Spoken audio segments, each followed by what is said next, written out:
ಅಫ್ಜಲ್ಪುರ ತಾಲೂಕಿನ ಬಟಗೇರಿ ಗ್ರಾಮದಲ್ಲಿ ಶ್ರೀ ಭಾಗ್ಯವಂತಿ ದೇವಿಯ ಜಾತ್ರಾ ಮಹೋತ್ಸವ ಭಕ್ತಿ ಭಾವದಿಂದ ಅದ್ದೂರಿಯಾಗಿ ನಡೆಯಿತು. ಅಫ್ಜಲ್ಪುರ ತಾಲೂಕಿನ ಸುಕ್ಷೇತ್ರ ಬಟಗೇರಿ ಗ್ರಾಮದಲ್ಲಿ ಆರಾಧ್ಯ ದೇವಿ ಜಗನ್ಮಾತೆ ಶ್ರೀ ಭಾಗ್ಯವಂತಿ ದೇವಿಯ ಮೊದಲನೇ ಜಾತ್ರಾ ಮಹೋತ್ಸವ ಈ ವರ್ಷ ಭಕ್ತಿ ಮತ್ತು ಸಂಭ್ರಮದಿಂದ ನೆರವೇರಿತು. ಮಾರ್ಚ್ 19ರಂದು ನಡೆದ ಪಲ್ಲಕ್ಕಿ ಮಹೋತ್ಸವ ವಿಶೇಷ ಆಕರ್ಷಣೆಯಾಗಿತ್ತು. ದೇವಿಯ ಪಲ್ಲಕ್ಕಿ ಭೀಮಾ ನದಿ ತೀರಕ್ಕೆ ತೆರಳಿ ಗಂಗಾ ಸ್ನಾನ ನೆರವೇರಿಸಿದ ನಂತರ ಊರಿನ ಪ್ರಮುಖ ಬೀದಿಗಳಲ್ಲಿ ವಾದ್ಯ ವೈಭವಗಳೊಂದಿಗೆ ಭವ್ಯ ಮೆರವಣಿಗೆ ನಡೆಯಿತು. ಗ್ರಾಮದೆಲ್ಲೆಡೆ ಹಬ್ಬದ ವಾತಾವರಣ ನಿರ್ಮಾಣವಾಗಿತ್ತು. ಭಕ್ತರು ಭಾರೀ ಸಂಖ್ಯೆಯಲ್ಲಿ ಭಾಗವಹಿಸಿ ದೇವಿಯ ದರ್ಶನ ಪಡೆದು ಪುಣ್ಯ ಲಾಭ ಪಡೆದರು. ಮಧ್ಯಾಹ್ನ 2 ಗಂಟೆಗೆ ಧಾರ್ಮಿಕ ಸಭೆ ಭಕ್ತಿಪೂರ್ವಕವಾಗಿ ನಡೆಯಿತು. ಈ ಸಂದರ್ಭದಲ್ಲಿ ವಿಶ್ವರಾಧ್ಯ ಮಳೇಂದ್ರ ಶಿವಾಚಾರ್ಯರು ಸೇರಿದಂತೆ ಹಲವು ಮಠಾಧೀಶರ ದಿವ್ಯ ಸಾನ್ನಿಧ್ಯದಲ್ಲಿ ಕಾರ್ಯಕ್ರಮಗಳು ನಡೆದವು.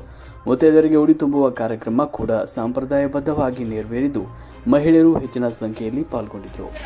ನನ್ನ ಶರೀರ ಮಾತ್ರ ಅಲ್ಲಿತ್ತು, ಮನಸ್ಸು ಎಲ್ಲಿತ್ತಪ್ಪ ಅಂತಂದ್ರೆ ಬೆಳಗ್ಗೆ ಒಳಗಿತ್ತು. ಯಾಕಂದ್ರೆ ಪಾಪ ನಮ್ಮ ತಾಯಂದ್ರು 1 ಗಂಟೆಯಿಂದ 12ವರೆ 1 ಗಂಟೆಯಿಂದ ಇಲ್ಲಿ ಬಂದು ಕುಂತಾರ ಪಾಪ ಬಿಸಿಲೊಳಗೆ. ಎಷ್ಟೇ ಪ್ರಯತ್ನ ಮಾಡಿದ್ರು ಕೂಡ ಭಾಳ ಲೇಟ್ ಆಯ್ತು. ನೆನಪಿಟ್ಕೊಳ್ರಿ, ನನಗನ್ನಿಸ್ತದ ಇದು ಏನೇ ಆದರೂ ಕೂಡ ಈ ಯುಗಾದಿ ಅದ, ಇದು ಸಾಡೆ 3 ಮುಹೂರ್ತದ. ಯಾವಾಗ ಗುರುಗಳ ಹಸ್ತದಿಂದ ಯಾವಾಗ ಕೂಡ ಕೊಟ್ಟರು ಕೂಡ ಬಹಳ ಶುಭ ಅದ, ತಂದು ಬಂದರೂ ಕೂಡ ತಪ್ಪಾಗುದಿಲ್ಲ. ಜೀವನ ನಶ್ವರದ, ಈ ಜೀವನ ನಶ್ವರದ. ನೆನಪಿಟ್ಕೊಳ್ರಿ, ಭಾಳ ಮಾತಾಡಂಗಿಲ್ಲ.